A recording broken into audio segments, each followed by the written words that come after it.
Hey, 42 here. Have you ever woken up in the middle of the night with an eerie feeling that someone or something is watching you? Or maybe you've seen a pair of eyes in the darkness staring back at you and deep into your soul. Are demons responsible for these spine-tingling moments? Are demons even real, and is it possible to become possessed by one? These terrifying real-life stories seem to suggest that they're more than just fables.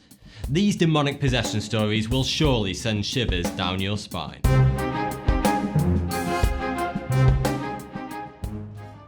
First up is the possession of German-born Anneliese Michel. This terrifying account was so convincing that Hollywood couldn't help themselves but make a film out of it. The 2005 film, The Exorcism of Emily Rose, was based on the real-life case of Anneliese Michel. Michel had always had problems whilst growing up. She suffered from epilepsy and mental illness, for which she was treated at a psychiatric hospital. However, it was not until 1973, when Michel was 20 years old, when things really started to get weird. Michel became suicidal. She started to vehemently reject all religious objects and symbols. She drank her own urine and started hearing voices which told her to rot in hell. She also started seeing the faces of devils. Catholic Bishop Joseph Stangl used his utmost authority as a member of the Catholic Church to deduce that this behaviour wasn't normal for a 20-year-old girl, and she was likely possessed by a demon. Stangl performed an exorcism ritual in total secrecy. Over the next 10 months, Michel had a staggering 70 exorcisms performed on her. Meanwhile, her parents stopped treating her epilepsy and mental disorders. After a year of this, she died of dehydration and malnutrition. The priests who conducted the exorcisms were found guilty of manslaughter and sentenced to 6 months behind bars. I think there's an important lesson here. If the first 20 exorcisms don't work out, the next 50 probably aren't going to either. Next up is the unnerving story of Michael Taylor, who lived with his wife Christine in a small town called Ozet in Great Britain. The couple were very religious and regularly attended a Christian prayer group. At one peculiar meeting in 1974, Michael's wife Christine Taylor accused her husband of having an affair with the leader of the prayer group. Taylor obviously wasn't too pleased with this accusation, because he began to spew obscenities at his wife and started to act extremely erratic, which was very much out of character for him. Witnesses concluded that he had been possessed by some kind of evil spirit. This insane behaviour continued for months until Taylor eventually consulted a priest, who performed an exorcism on him, which lasted for a grueling 24 hours. According to the priests involved in the exorcism, they removed 40 demons from Taylor's body. However, the priests warned him that the demons may still have remained dormant in his soul. And they weren't far wrong, because Taylor then went home and brutally murdered his wife and their dog. After which he wandered the streets for hours, covered in blood, before being arrested. Next up is the real-life account that the infamous 1974 film The Exorcist is based on. But there's a twist. The actual possession happened to a male, not a female like in the film. The actual possession happened to 14-year-old Roland Doe, which is actually not his real name. The Catholic Church assigned this pseudonym to him to protect the boy's privacy. The bone-chilling real-life story goes like this. It was the late 1940s in Cottage City, Maryland, and Roland Doe attempted to contact his late aunt through a Ouija board. Many believe this is what opened the door to a flurry of demons who wished to possess him. Unfortunately, the countless horror films where little Jimmy finds a Ouija board in the attic and accidentally brings through 1,000 evil demons hadn't yet been made. So poor Roland Doe was none the wiser. His family started to hear strange sounds around the house, such as scratching, dripping water, and unexplained footsteps. Then religious artifacts started flying from the walls. Then Doe levitated into the air, his body unnaturally contorted, speaking in tongues in a guttural voice. It was about then that the boy's family decided it was about time to do something about this unnatural behaviour.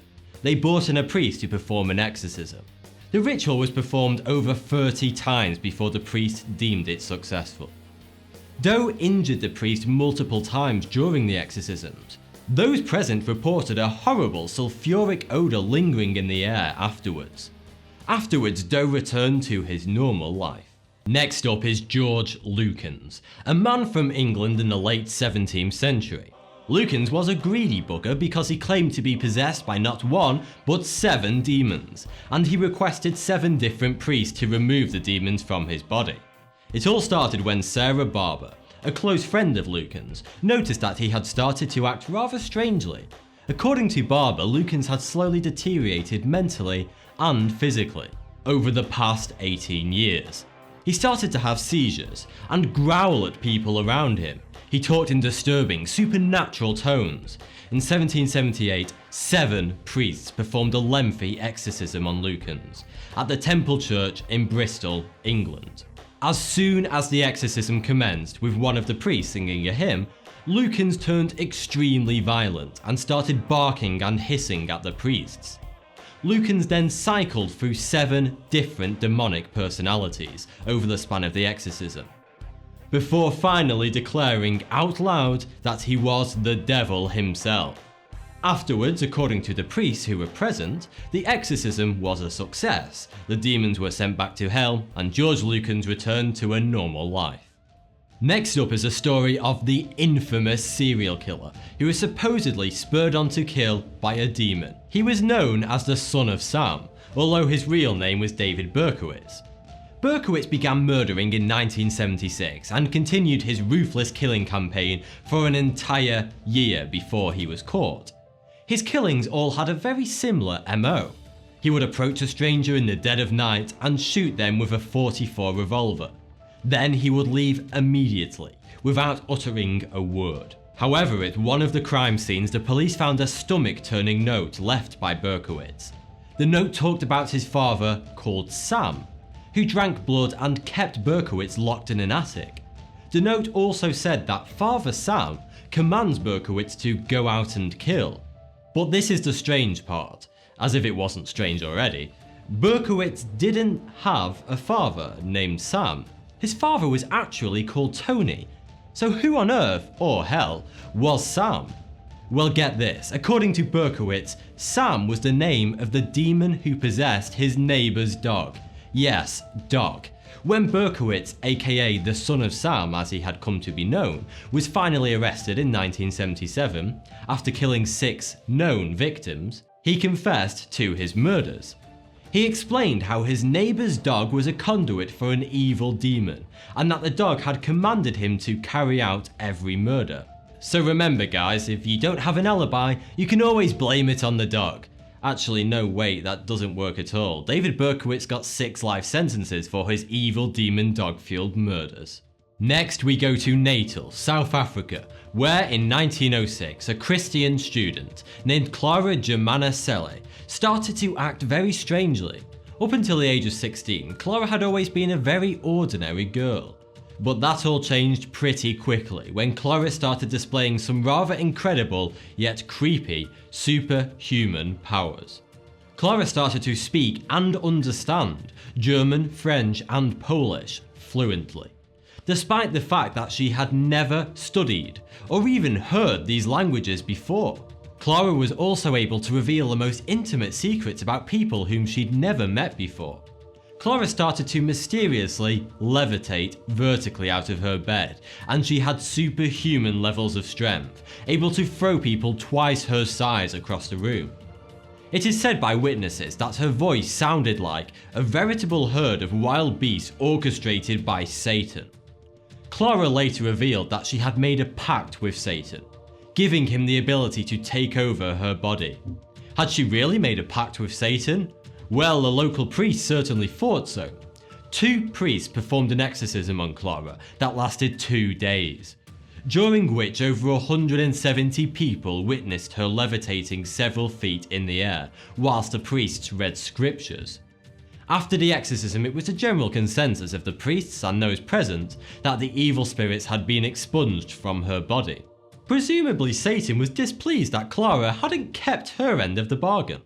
In 2008, a board-certified psychiatrist at New York Medical College named Dr. Richard Gallagher was given a very unique opportunity. A bishop asked him to provide a psychiatric analysis of a woman who claimed to be possessed by demons. Usually scientists and doctors just pass off these cases as mental illness, but Gallagher put his prejudices aside and agreed to examine her regardless. During the examination, the woman, who was given the pseudonym of Julia to protect her identity, started out completely normal, but then demons obviously reminded her of the small fact that she was possessed, because she suddenly went into a trance-like state, followed by a fit of rage. She started to shout at Gallagher and others in the room, telling them to go away, you idiots, leave her alone. Julia started to shake violently, then objects flew from the shelves. After Gallagher examined Julia, a decision was reached between the bishop and himself that Julia should be exorcised. During the exorcism, Julia screamed obscenities at the priests in Latin and Spanish. She reportedly levitated 5 centimeters off the ground for half an hour, and she screamed in pain when she was sprinkled with holy water. And finally is the infamous murder trial of Arne Cheyenne Johnson in 1981. This was the first ever case in the US where a lawyer pleaded their client's innocence on the grounds of demonic possession. In other words, he didn't do it, it was the demon. But how did Johnson find himself in court?